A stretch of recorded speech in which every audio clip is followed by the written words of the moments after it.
ချင်းညီကိုများအားလုံးပဲမင်္ဂလာပါဘောလုံးပွဲတွေကိုနေ့စဉ်မပြတ်ကြိုးစားပြီးသုံးသက်ရွေးချက်ပေးနေတဲ့ကျွန်တော်တို့ရဲ့ Batchwa YouTube Channel မှာကြိုဆိုလိုက်ပါဒီနေ့ဖေဖော်ဝါရီ14ရက်စနေနေ့မှာတော့ Africa ပွဲတွေအပြင်ဥရောပအမှတ်ပေးဘောလုံးပွဲတွေများစွာကစားဖို့ရှိပါတယ်ထိုပွဲတွေများတဲ့ကမှကြေးအောင်နိုင်မဲ့သုံးပွဲကိုပုံမှန်တင်ပေးနေကြအတိုင်းတည်တည်ချာချာလေးသုံးသက်ရွေးချက်ပေးပါ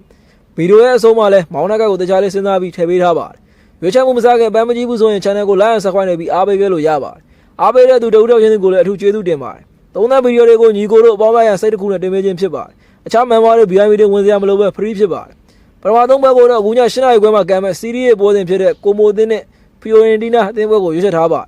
လက်သင်းလုံးကအစင်းအဒီမှုကိုကျင်း Asian ကိုမိုအသင်းကအဆင့်6နေရာမှာရှိပြီးအဝေးကွင်း Fiorentina အသင်းကတော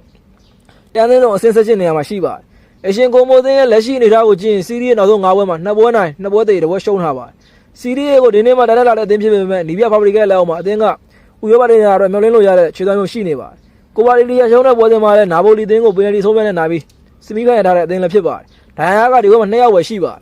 ဘိုးကွန်ဖီယိုရီနီယာအသင်းရဲ့အချက်လက်တွေကိုကြည့်ရင်လည်းစီးရီးရဲ့နောက်ဆုံး9ပွဲမှာ1ပွဲနိုင်2ပွဲသေ2ပွဲရှုံးထားပါတယ်9ပွဲလုံးလည်းတိုက်ဆက်ကဂိုးသွင်းထားတယ်ခိုင်ဆက်ကလည်းပွဲတိုင်းဂိုးပေးထားရပါတယ်အရင်ကကွန်မန်လီဝင်ထားတဲ့ခြေသွမ်းမျိုးရှိပေမဲ့အခုနေ့မှာတော့တိုင်းရင်းဆုံးရုံးနေရတဲ့အသင်းဖြစ်နေပါတယ်ဒီပွဲမှာဒိုင်ယာက3ယောက်ပဲရှိထားပါတယ်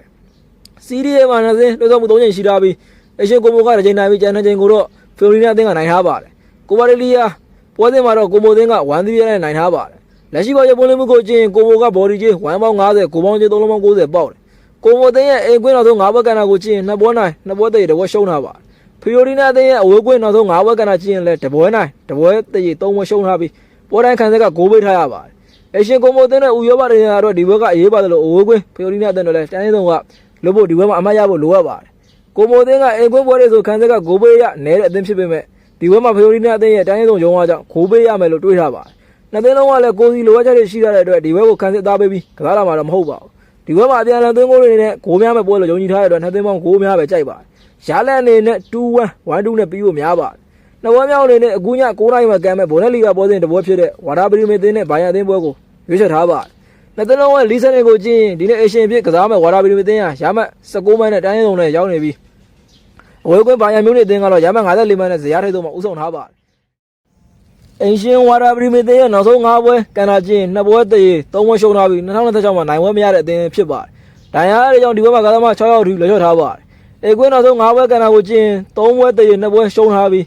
နိုင်ပွဲပျောက်ထားပါတယ်။အဝေးကွင်းဘိုင်ယန်သင်းရဲ့အချက်လက်တွေကိုကျင်းဘွန်နယ်လီဂါနောက်ဆုံး9ပွဲမှာ3ပွဲနိုင်2ပွဲသေ2ပွဲရှုံးထားပါတယ်။ဂျာရဲ့ဂျာမန်ပိုကယ်ဖလားပွဲမှာလည်းလိုက်စစ်အသင်းကို2-0နဲ့နိုင်ထားတယ်။အဝေးကွင်းနောက်ဆုံး9ပွဲမှာလည်း4ပွဲနိုင်ပြီး2ပွဲသေကျထားပါတယ်။ရှုံးပွဲမရှိထားပါဘူး။ပွဲပဲကြောင့်အိုလီစစ်တယောက်ပဲဒီဘက်ကိုလွှတ်ထားပါတယ်။အသင်းနဲ့တဲ့ဆုံးမှုနောက်ဆုံး9ချိန်ကိုကျင်းအဝေးကွင်းဘိုင်ယန်က4ချိန်နိုင်ပြီးကျန်တဲ့ချိန်ကိုတော့ဝါရာပရီမီအသင်းကနိုင်ထားပါတယ်။လက်ရှိပေါ်ရပုံမှုကိုကျင်းဘိုင်ယန်ကဘော်ဒီကြီး2ပေါင်း60ကိုပေါင်းကြီး4လုံးပေါင်း80ပေါက်တယ်။ဒီပွဲမှာဝါရာပရီမီအသင်းကတိုင်းလုံးကအသင်းဖြစ်တဲ့အတွက်ဒီပွဲကိုအိမ်ကွင်းမှာကြိုးစားရုံးကလာရမှာဖြစ်တယ်လို့ဘိုင်ယန်အသင်းကလည်းအစင်းနှစ်ကဒေါမွန်အသင်းကိုအမှတ်ပိုဖျက်နိုင်ရတဲ့အတွက်ဒီပွဲကိုနိုင်ဖို့လိုအပ်ပါတယ်။ဒီပွဲမှာဘော်ဒီရက်ဆိုင်နဲ့အသင်းပေါင်းဂိုးများပဲကြိုက်ပါတယ်။အရှင်ဝါရာပရီမီအသင်းလည်းသွင်းကိုရမယ်လို့ယုံကြည်ထားပါတယ်။အနည်းဆုံးသွင်းကို4ဂိုးထိရောက်နိုင်ပြီးရလက်အနေနဲ့1-3 1-4နဲ့ပြီးဖို့များပါတယ်။သုံးပွဲမြောက်အနေနဲ့အခုည9:45မှာကံမဲ့စပိန်လာလီဂါပွဲစဉ်ဖြစ်တဲ့ဂီရာဘေးအသင်းနဲ့ဗီလာရီရဲ့အသင်းပွဲကိုရွေးချယ်ထားပါတယ်။နှစ်သင်းလုံးကအဆင့်အထိမှုကိုကျင်းအေရှင်ဂီရာဘေးအသင်းကအဆင့်17နေရာမှာရှိပြီးဗီလာရီရဲ့အသင်းကတော့အဆင့်4နေရာမှာရှိပါတယ်။အေရှင်ဂီရာဘေးအသင်းရဲ့အချက်လက်တွေကိုကျင်းနောက်ဆုံး9ပွဲမှာ1ပွဲနိုင်2ပွဲသေ2ပွဲရှုံးထားပါတယ်။9ပွဲမှာသွင်းကို3ဂိုးရောက်တဲ့ပွဲက1ပွဲပဲရှိထားပါတယ်။ဒိုင်ယာရဲ့ကြောင့်ငါးသမား9ယောက်ဒီပွဲကိုလွှဲချထားပါတယ်။ဗီလာရီရဲ့အသင်းရဲ့လက်ရှိအနေအထားကိုကျင်းလာလီဂါနောက်ဆုံးအဝေးကွင်း9ပွဲမှာ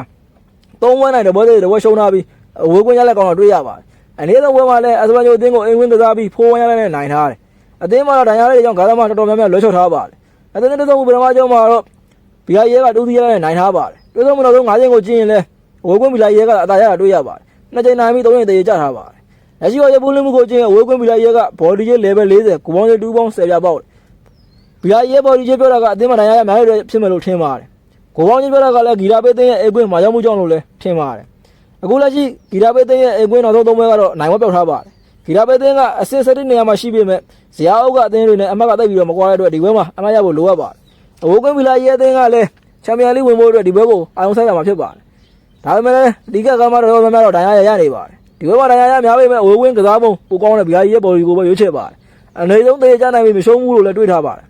ရလက်အနေနဲ့0-1 0-2နဲ့ပြီးဖို့များပါတယ်။ဒီနေ့ရွေးချယ်ပေးမှု3ပွဲကိုကြိုက်လို့ရင်ညီကိုတို့အနေနဲ့ရွေးချယ်ပြီးစော်ကားနိုင်ပါတယ်။ကိုမန့်မှာလည်းမိမိအမြင်မိမိကြိုက်တဲ့ကိုလည်းရေးခဲ့လို့ရပါတယ်။အခုညလည်းညီကိုတို့အားလုံးပဲအပေါင်းရကြပါသေးဗျာ။